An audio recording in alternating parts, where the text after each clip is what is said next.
And look who's back. There's a sight for sore eyes. Karl-Anthony Towns returns to the lineup after missing 15 games with a knee injury. He is back for the Timberwolves on the second half of a home-and-home with Indiana.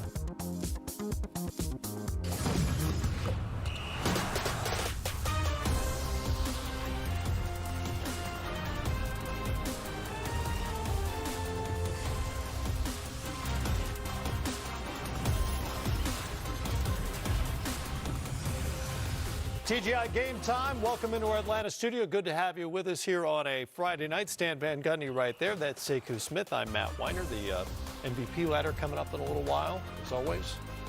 Not as much drama this week. Except No? I've been lobbying. Yeah. Off camera, I was lobbying. Yeah? Ja Morant. I'm not saying in the top 5 yet. I heard you mention that. But well, where do you want him then? well, I want we him only go for somewhere. 5. Well, but no, he does his honorable mention. I understand, but And so I want him to start climbing the ladder. So I usually don't lobby, but tonight I was lobbying. if you were an MVP voter, what is the lowest place in the standings that a candidate could get your number one vote, first place vote for MVP? Well, I think the circumstances would matter Understood. in terms of injuries and things. But, probably a playoff team at Yeah. least. I mean, look, if Ja Morant can lead that team into the playoffs, and they're in playoff They're in the mix position right now, yeah. if he could do that and keep doing what he's doing, playing, I'm not saying he's the MVP, but I think he can get on Sekou's honorable mention. Well, maybe he's on the ballot, though. I mean, the ballot goes 1 through Yeah. 5, so maybe he's on the ballot. I I'll don't continue to disagree lobby with a that. little I'm just bit. curious which phantom email he sends me those letters on Tuesday. Oh, I've got Grief. many You have different the emails. Anonymous email account. Many different email addresses, yes. You're not one of those anonymous Twitter guys, are you? No. You got- Okay, good. He doesn't have a burner Twitter. No, account. I That's- do not. Don't No. go that far. All right, that's good to know. All right, lots going on. Let's get around the league a little bit. The Bulls are in Philadelphia. We mentioned that off the top. Sixers without Embiid for a 5th straight game because of the finger surgery. Zach LaVine has been on a tear. All-star or not an all-star? I say he should be. I normally, want to reward winning, but this guy's done everything he possibly could. It's not on a team that's tanking. They're a top 10 defense. He's carrying the offense. It'll be a tough one in Philly tonight because they're at home, and they're two different teams, Philly. Home Philly and away Philly. Yeah. Home Philly's really good. It'll be tough, but this guy will keep him in it. Yeah, we'll get into that later on in this segment. In fact, the difference between home Philly and road Philly. Back half of a home and home for the Timberwolves and Pacers, who won part 1 in Minnesota. But Karl-Anthony Towns is back tonight for the Timberwolves. And remember, the Wolves in that crowded Western Conference are only 3.5 games out of the 8th spot in the West. How much difference can he make? Huge difference. I don't know if people realize just how good he was playing before he got hurt. He was in that conversation. Really, Jokic was out of it at that point. It was he and Embiid. You're asking who's the best big man right now in the game. Towns is not just a pivotal player for Minnesota in terms of what he brings on the court, but he's their leader. He's the guy that took control of that team, took control of that locker room over the summer. You need him back in the mix if you have any shot of chasing that playoff spot in the West. Timberwolves and Pacers in Indiana, Wizards in Toronto, where the Raptors are finally getting healthy. They put up 130 on Wednesday night in a win in Oklahoma City. And, this Raptor team was overlooked because of the departure of Kawhi Leonard, and it was kind of, that's a nice story for the Raptors. They won a championship. Canada gets a parade and everything. This team's still really good, and now with most of their parts back, Fred VanVleet on his way back. How dangerous is Toronto in the East? I think they could very well be the number 2 seed. With all the injuries they've had, they're still sitting 4th right now with a home court, and they've been decimated by injuries. Look, they're the number 2 defense in the NBA. They get out and run. They've got a lot of offensive talent. I think at full strength, if they ever get to full strength, this could be the second best team in the East. It's going to happen. Sooner or later, it's going to happen. They'll have all their parts at the same time. I don't know about that. It seems like every time they get somebody back, Somebody else else goes out. That has been the trend. All right, the Heat hit Oklahoma City tonight, where the Thunder will inevitably play better defense than they did against the Raptors on Wednesday when they gave up 60% shooting. Yeah, and unfortunately for the Heat, this game is away from their home court, where they are basically unbeatable. They've lost 1 game all year. But Miami's one of those teams right now, to me, they have to be very careful in this stretch between Christmas and All-Star to not lose that mojo that they've had all season long. It's very easy to get comfortable as you kind of slide into All-Star weekend. And if you do, you might find yourself losing a little ground in the standings. So it's a very important road game for Miami.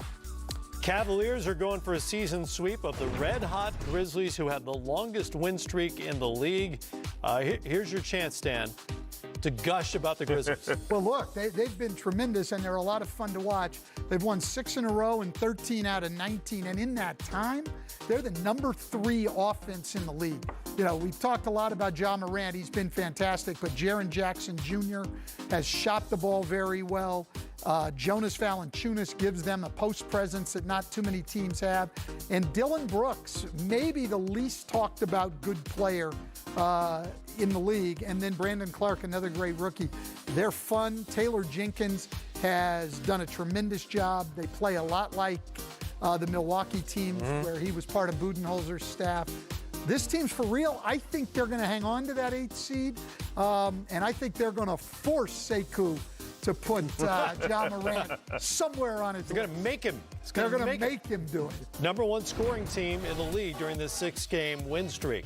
The Hawks don't have Jeff Teague yet. That trade is still in progress as he comes back to Atlanta from Minnesota. But they're going for a season sweep tonight in San Antonio. The Spurs have this historic playoff streak going. What's it going to take for them to crack the top 8? They're close. I mean, they're gonna have to do what the Spurs normally do, Matt, which is glide and grind behind the scenes. Nobody's gonna be paying attention to them, and they'll be able to really shove their way back into the playoff mix in the Western Conference. They've actually played some decent basketball. DeMar DeRozan's playing fantastic.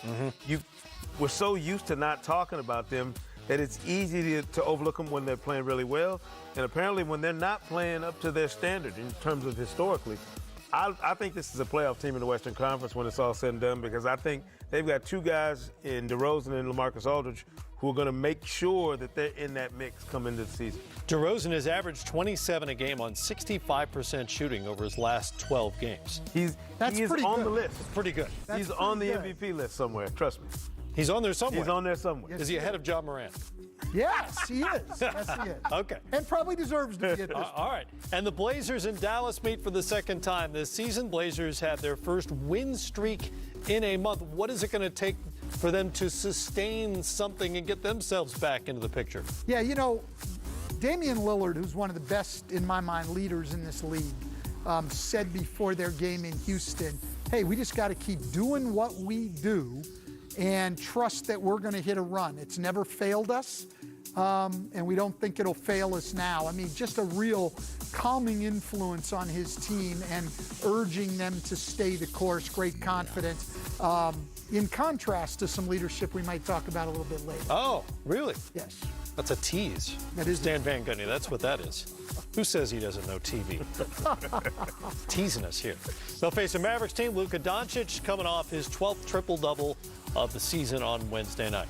As mentioned, Philly is home tonight, and they are a great home team. But one of the hallmarks of a great team, period, is the ability to win on the road. And the Sixers just have not done that so far at 7-14.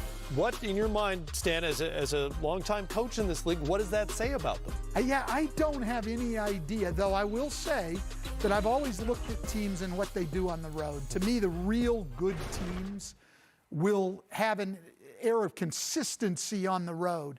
And we haven't seen it with them. I mean, you know, they're 2 totally different teams. Yeah. I mean, you're always going to be a little bit better at home. You're more comfortable, everything else. But to be this different on the road and at home is really not something I'm used to seeing.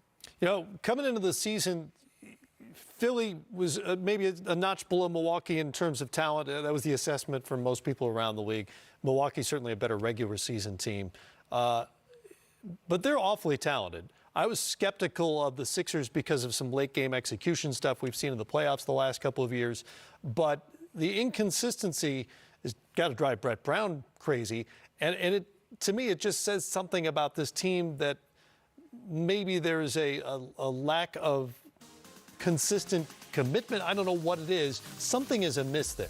Yeah, I think we've all been a little confused at why they haven't been consistently better or consistently elite. And I did the Eastern Conference report card, and I gave Philly a B with a little bit of salt on it. And people were upset. How can you give Philly a B, you know, when they've been as disappointing as they have? check the standings. They're not disappointing. No, they're still pretty They're good. just not as good. They're not top of the line in the Eastern Conference, which is what I think a lot of us expected them to ascend to. Right. But they lost. Think about what they lost now. They lost their floor spacer, J.J. Redick. You know, they lost that component, and then they lost Jimmy Butler, who had been, to me, the guy that kind of gave them that edge last year. So, I mean, they've had to replace two pretty significant pieces in those two guys, and then figure out, can we depend on Ben Simmons and Joel Embiid, not just to be our most talented and best player, whichever one you want to assign, whichever designation, but can they do it night after night on a consistent basis? I've said it forever. In nearly 2 decades covering this league, the most difficult thing I've ever seen is a great player learning how to play great all the time. Going from a star to a superstar. They've got 2 stars who are trying to figure out if they can be superstars. But at the same time, they bring in Al Horford, who's an all-star and as good a team player as you'll find in the league, team defender, good floor spacer, ball mover, all that stuff, and a guy who was supposed to erase some of that up and down in Philadelphia, and we still see it. Yeah, look, I think part of it is fit. I really do. I look at Al Horford as more of a center at this point in his career, and he's starting at the 4 when Embiid is there. I look at Tobias Harris, and I think he's better at the 4. He's starting at the 3. I mean, I just think it's a team that doesn't fit as well as it possibly could. Brett Brown's having to try to make it work, and where they need to get it done, and Brett Brown has said this consistently, is they were built to be an elite defensive team. They've been good defensively. They're in the top 10, but they've been far from dominant at that end of the floor. And for them to win, they need to dominate defensively. That is their great potential with all that length and versatile defenders. Yeah, and look, after a while, you start asking yourself, if it's not the talent, if it's not your stars, is it the message? And that's where we're going next. I mean, let's just be honest.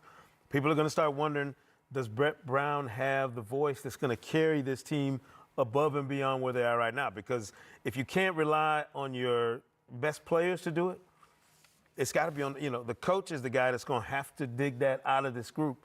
And we won't be able to measure it until they get to the playoffs. They can do whatever they want the rest of the regular season. Sure. They can be as inconsistent as they want to be. If they get to the playoffs and this is not a factor, we won't even remember we had this conversation. All right, they're on the docket tonight. Lots else to get to on this Friday night around the NBA, including the champs back home. They've got the Wizards in front of them tonight. This is an early highlight. I mean, 0-0. That's an early highlight. OG Anunoby to the rim, breaks the seal. Raptors up 7-3 on the Wizards. Stick with us. Kyrie Irving follows up on his post-game comments from Wednesday night, and he has plenty to say. We'll discuss when we come back.